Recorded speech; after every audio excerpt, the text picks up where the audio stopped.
done here, or what was done under the Biden administration? Was it they were saying that everyone who opposed, say, mask mandates or the vaccination of children are domestic violent extremists? Or were they saying that those are opinions often held by domestic violent extremists?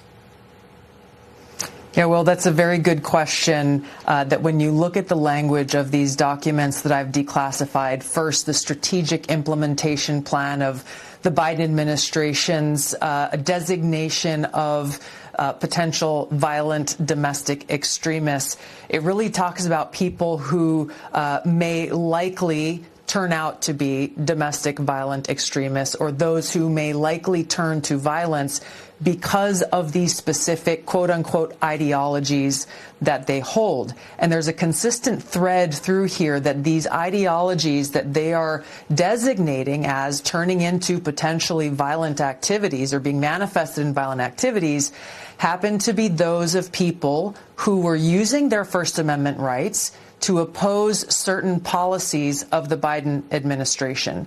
And while some of the examples that are focused on there have to do with those who opposed the COVID vaccine mandates, those who opposed the mask mandates, parents who were concerned that their children going to school may be forcibly vaccinated with the COVID vaccine without the consent or awareness of parents. The list goes on, but it's not exclusive to this. In some of these reports that we've declassified, it shows that people who were opposed to Biden's border policy, for example, could therefore have propensities to join a militia or could become these domestic violent extremists that we're talking about here. And again, it's important to look at this in the totality and the sequence of how this happened. These documents were issued in December of 2021.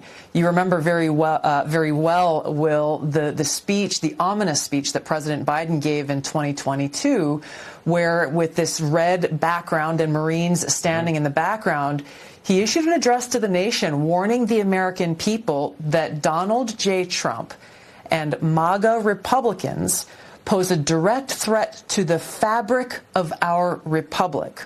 And then you put that together with how the FBI and others within the Biden administration directed social media companies to censor Americans and undermine our First Amendment rights because, of course, the social media companies don't want to be in a position to support the spread of domestic violent extremism. So when you look at all of these things together, you understand at its core the thing that I committed to the American people to root out, which is the weaponization and politicization of the intelligence community and national security state against the American people.